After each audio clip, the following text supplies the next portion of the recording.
para falar que o Felipe Luiz é foda. Porque ele é foda mesmo.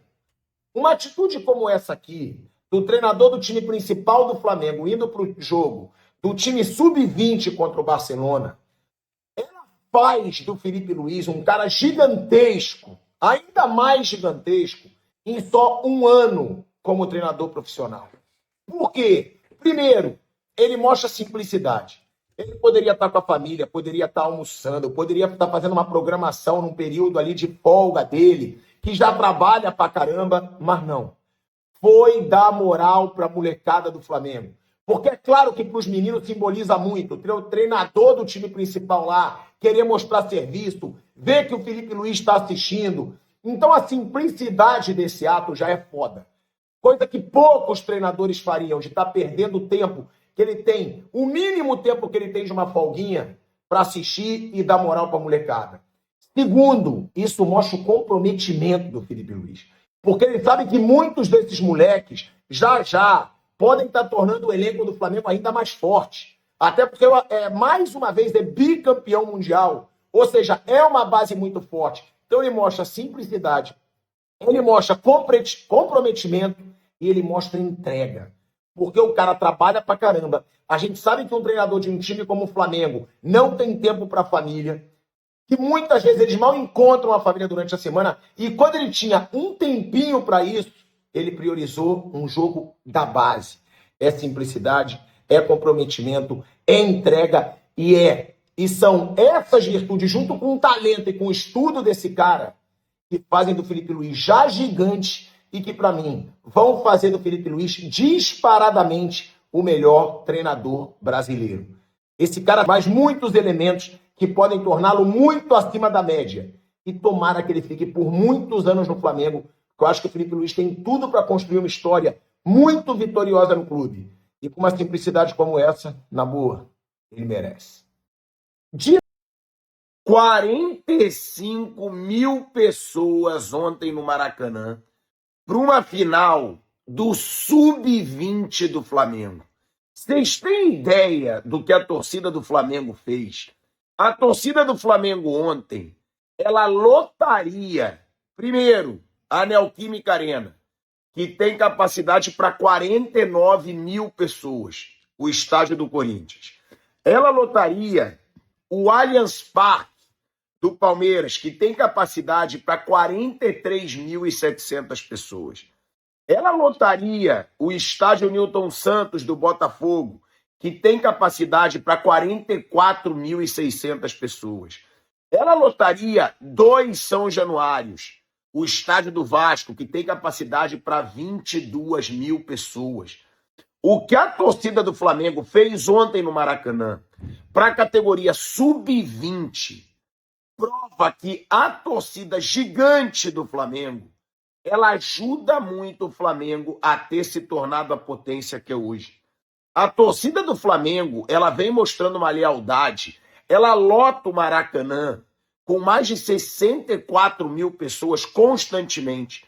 Tem a maior média de público há anos no futebol brasileiro e até na categoria Sub-20. Era a final do Mundial Sub-20 contra o Barcelona.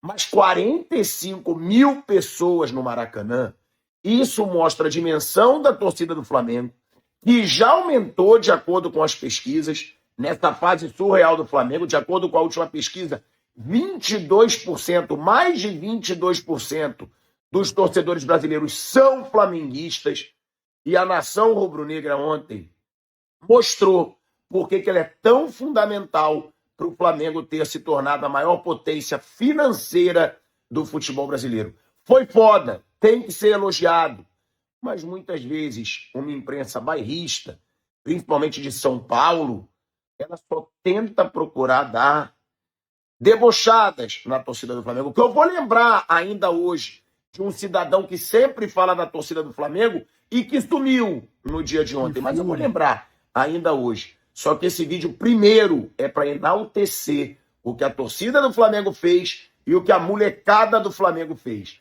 Virar para cima do Barcelona numa final de Mundial, potência do futebol europeu, dentro do Maracanã para 45 mil pessoas. Foi foda. Eu tô preocupado com o tal do Juca Kfouri, hein? Porque eu queria saber onde é que ele estava ontem para falar do que a torcida do Flamengo fez na final do Mundial Sub-20 dentro do Maracanã. 45 mil pessoas. Porque foi esse cidadão, né, que faz de tudo para ainda ter uma audiência, porque ninguém mais fala em Juca Kfouri, né? Desde que acabou a panelinha dele na televisão, eles não conseguem espaço em lugar nenhum, ele não é seguido por ninguém, ele não tem engajamento nenhum. Então ele precisa, às vezes, atacar o Flamengo para ganhar uma dimensãozinha que ele não tem, né? Aí o tal do Juca Kfouri, recentemente, fez um debochezinho ridículo à torcida do Flamengo para ser comentado novamente, porque ninguém fala mais nele, dizendo que era uma torcida modinha. Será que a torcida do Flamengo virou modinha no Maracanã? Então eu queria saber onde é que ele estava ontem, porque ele sumiu. Eu não vi ele falar nada do que a torcida do Flamengo fez, colocando 45 mil pessoas dentro do Maracanã para uma final do Sub-20. Então é bom a gente mostrar o deboche desse cara, porque se tem algo que faz do Flamengo a maior potência financeira hoje do futebol brasileiro, é a torcida gigante e leal que o Flamengo tem. Só que a gente sabe que muito jornalista esquecido, que ninguém comenta, que ninguém segue, vai tentar atacar o Flamengo para ganhar visibilidade. E aí eu fico me perguntando, estou preocupado. E o Juca Kfouri sumiu ontem. E a torcida do Flamengo colocou 45 mil pessoas dentro do Maracanã para gritar campeão para o time sub-20, campeão mundial. Lembrando, 45 mil pessoas lotariam o Allianz Parque, lotariam Neoquímica Arena, lotariam Estádio Newton Santos, lotariam São Januário, lotariam grande parte dos estádios do futebol brasileiro. Então a torcida do Flamengo é foda, mas muita gente vai ter que falar mal dela para tentar ganhar uma visibilidade que não tem. Encaminhamentos que devem acontecer rápido. Quando? E nas oitavas de final da Libertadores, o amassou. O Arrascaeta, é impressionante o que o Arrascaeta está fazendo de novo, quer dizer, ele está quase perto do melhor ano dele, que foi 2019, com o Jorge Jesus, ele está muito pertinho desse melhor resultado dele, e esse Flamengo... Bom, eu sou suspeita para falar do Flamengo, vocês sabem disso. Mas é uma tranquilidade torcer pro Flamengo. É uma tranquilidade. Eu vou dizer agora o seguinte: saia jornalista, entra a torcedora rubro-negra. Torcedor e torcedora, meus queridos, vocês entendem disso. Quando o nosso... Ultimamente eu tô sentindo assim, olha. O Flamengo tá aqui. Onde tá o Flamengo? Fala aí. O Flamengo tá aqui, onde tá o Mengão? Flamengo tá aqui aí. Essa aqui é a segunda faixa. Segunda faixa, não tem ninguém. Não. Aí o Palmeiras tá aqui na terceira. Tchau. Não tem, não vejo ninguém.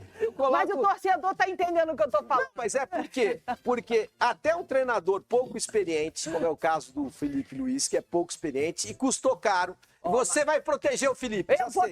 Olha só, eu estudei, eu tô com os números tudinho aqui. Fala esses números aí. Peraí que agora tem que catar. Vai falando aí que eu vou catar, porque você olha pega só. Os números aí, aqui, eu vou te dizer o seguinte. Você vai ficar chocado. Já sei que você vai proteger o Felipe. Olha aqui. O índice de aproveitamento dele é uma maravilha. Olha aqui. O Felipe lidera o campeonato brasileiro. Você tá falando do cara, seu cara de pau. Mesmo que o Palmeiras tenha um jogo a menos, mesmo que o Palmeiras ganhe os 2 jogos... Felipe Luiz em 2025. Vamos lá. Bom, primeiro que agora o Flamengo, na era do Felipe Luiz, é o time que mais venceu no mundo. No mundo. Não estou defendendo aqui Felipe Luiz nem Flamengo, eu estou trazendo números. Felipe Luiz em 2025, 47 jogos, 33 vitórias, 9 empates, 5 derrotas. Sendo que no Brasileirão são 2 derrotas apenas. Aí tem a derrota do Mundial, com 3 e outras 2 em Campeonato Carioca. Então, olha só, o Flamengo, tudo bem, tem jogador, tem dinheiro, tem investimento, tem tudo para que esses números sejam cada vez melhores. Tá ótimo, e por isso que ganha do Internacional, então, pronto, por isso que massacra o Internacional, isso. E tá tudo bem. Mas e o Felipe Luiz... E o Felipe Luiz é fraco. Tá te surpreendendo? Não é fraco. Não, ele tem grande potencial, mas sabe que a inexperiência dele... Você se esqueceu aí. Nós vamos voltar para o Internacional, porque tem uma entrevista do presidente do Internacional que é muito interessante a respeito dessa questão e é gigantescamente desproporcional em relação ao dinheiro. E eu acho que é fundamental. E é bom entender que nós estamos com o Internacional, mas o Flamengo ganhou do Internacional. Ganhou do Internacional. E ganhou com mérito do Internacional. Então você tem que falar que o Flamengo ganhou com mérito do Internacional. E outra coisa, O Felipe é muito bom, esses números são todos verdadeiros, mas a inexperiência dele custou a desclassificação do Flamengo da Copa do Brasil, o torneio que proporcionalmente melhor paga no futebol sul-americano. Então, já a inexperiência já teve um custo. Gente, já teve um custo. Tudo bem, tá bom, tá legal. Tá. Tá bom, a gente olhando pra Copa. Gente, no macro ele vai muito bem. O filho liga pra mãe quando a mãe tá trabalhando. Não pode, né? Não, mas não, atende só pra não falar vou atender. Oi. Não, tá oi, vivo, meu filho tá amado. Vivo. Mamãe tá trabalhando, lembra? Mamãe tá apresentando o programa com o tio Elia. Tá tudo bem? Tá tudo bem, né? Qual é a senha do computador? Não, mas o assunto é agora muito você quer que eu fale a minha senha do computador? O assunto é muito importante. É gravíssimo, é gravíssimo. É claro que eu tô ao vivo, meu filho. Não, eu tô aqui me divertindo. Oi, te amo. Tá bom. Oi, dá um beijo pro Elia. Beijo.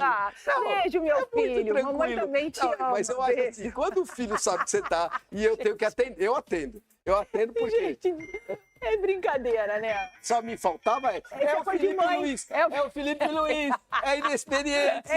Tem um monte de coisa boa, não tem? Tem um monte de coisa... coisa boa. Tem um monte de coisa boa. Sabe quais são os números do Felipe Luiz como técnico? Só como técnico. Aí a base do Flamengo e agora com o time profissional. Total, tá? 92 jogos, 16 empates, 64 vitórias e 12 derrotas. Ele vai muito bem. Só 12 derrotas.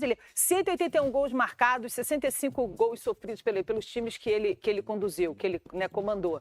Cara, ele é uma grande... Tudo bem, ele não tem experiência, mas a gente pode dizer, então, que ele é um grande destaque do futebol brasileiro. Tem muito potencial. Se a gente vem falando muito sobre os técnicos do Brasil, os técnicos brasileiros no Brasil, essa enxurrada de técnico gringo aqui no nosso país, olhar para o Felipe Luiz... É uma luz dentro do futebol brasileiro. Quer dizer, uma luz não.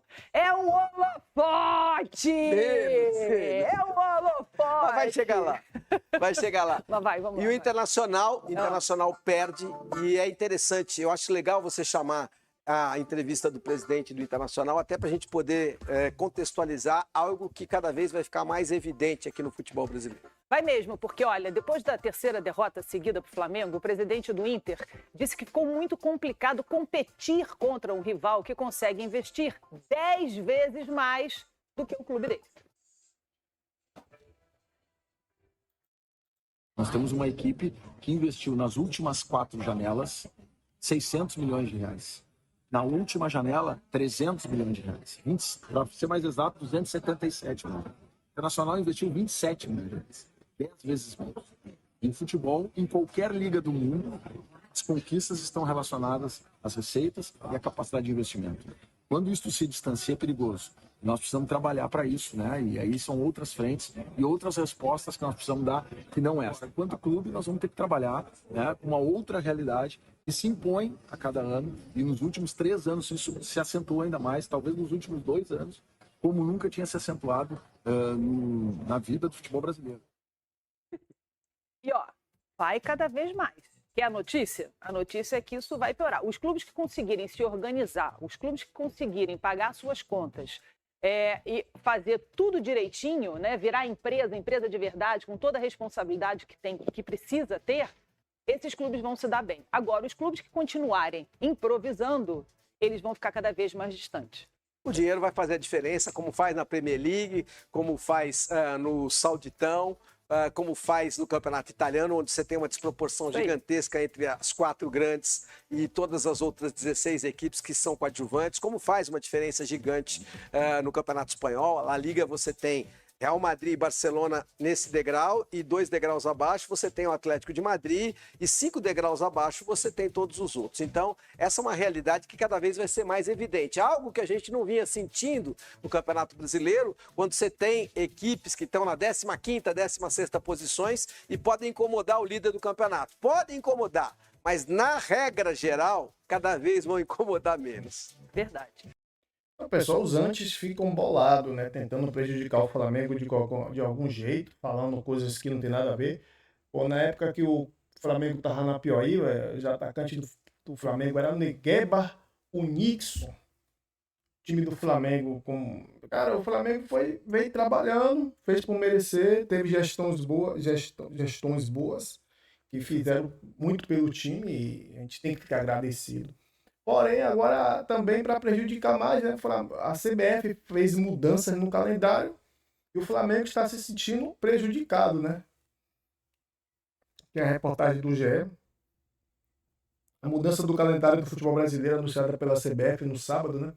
Irritou os dirigentes do Flamengo. A entidade antecipou o fim do Brasileirão para 7 de dezembro e adiou a final da Copa do Brasil para o dia 21 do mês, né?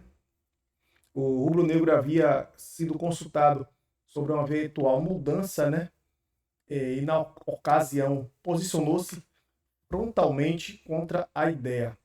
Desde a eliminação da Copa do Brasil, o Flamengo planeja contar com as semanas livres durante as fases finais do torneio para melhor preparação para a reta final do Brasileirão e da Libertadores, né, pessoal? Por que o Flamengo não gostou dessa mudança? Vamos lá.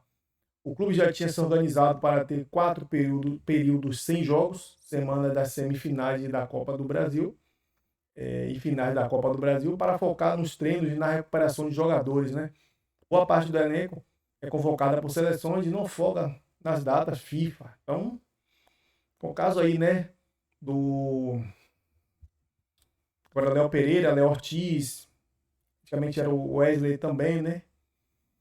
Alexandro, são convocados Danilo, enxergou, e essa mudança, o presidente do Flamengo enxergou como um favorecimento ao Cruzeiro, que dos 3 favoritos ao título, né, será o único com esse período para descanso, né, porque ele não está na Libertadores e também não está na Copa do Brasil. E só o Flamengo e Palmeiras que ainda disputam esses campeonatos aí, né. A diretoria rubro-negra também se incomodou com uma mudança tão grande, enquanto vê resistência da CBF para pedidos mais simples, como, por exemplo, mexer no horário de um jogo. O Flamengo acredita que a CBF errou ao montar o calendário da temporada, sem levar em consideração que os últimos 6 campeões da Libertadores foram brasileiros, ou seja, a probabilidade seria alta de haver uma sobreposição de datas intercontinental, né, para o brasileiro em dezembro, mas não acha justo mudar as regras, né, no meio do percurso sem que todos aprovem, né? Antes da mudança feita pela CBF no sábado, se um time brasileiro conquistasse a Libertadores, teria que abrir mão da disputa da Copa Intercontinental ou da reta final do Brasileirão. A entidade faz questão de terminar o calendário em 2025 e não cogitou adiar as últimas rodadas para depois da Intercontinental, e acaba no dia 17 de dezembro, porque assim o torneio nacional só se encerraria em 2026. Então, pessoal, o Sami Chaldi, né, já entrou aí já ferrando, né, Flamengo por algum motivo, e o Flamengo vai ter agora que correr contra o tempo. Times grandes, eles prejudicaram não só o Flamengo, também o Palmeiras também não foi, deve não ser tanto, que a Leila é assim com o Sami Chaldi, né? Ela é amiga deles. Provavelmente isso tem dentro deles. O Flamengo tem que começar a mexer os pauzinhos aí. Por quê? Porque o jogador do Flamengo é robô, é máquina, não descansa não? É isso que eu tô entendendo? Não tem direito a descansar o jogador do Flamengo, é isso? Fica difícil, né, seu Sami? Mas a gente como torcedor, a gente tem que torcer aí que o BAP, né, com sua interferência, com seu conhecimento, consiga enquadrar mais algumas coisas aí para não ter esse imbróglio, né, que está sendo essa loucura aí, cara. É loucura, o Flamengo tá jogando. Agora não, que deu uma diminuída. Jogando segunda, jogando domingo, às vezes quarta, aí vem Libertadores, aí joga quarta, Brasileiro, é quarta e domingo. Cara, humanamente é impossível, cara. Ainda mais que os caras jogam em alta intensidade, né? E lembrando que essa alta intensidade e essa visibilidade dos times grandes, como o Flamengo, como o Palmeiras, traz dinheiro para a CBF, né? Então eu acho que como eles estão disputando campeonatos que os outros pequenos não estão disputando, eles deveriam ter também uma regalia, um descanso. Claro, e vai ter muita gente dizendo que o Cruzeiro mesmo vai gostar, que só está disputando o Brasileirão. Mas é complicado. Vamos aguardar aí ao desenrolar disso aí, vamos ver o que A mídia vai falar sobre isso aí. Essa semana com certeza vai ter mudanças. O BAP não vai aceitar isso. Então, pessoal, e você viu aí também, né? A Glenda deu aula ao Elia, né? Pensando que ela não tinha os números do Felipe Luiz. Que aula, viu? E o Pilhado também deu aula sobre Felipe Luiz, viu? Juca que fure, apareça. É incrível, cara. Pessoal, obrigado pelo vídeo aí, obrigado pela companhia. Tamo junto e até o próximo vídeo.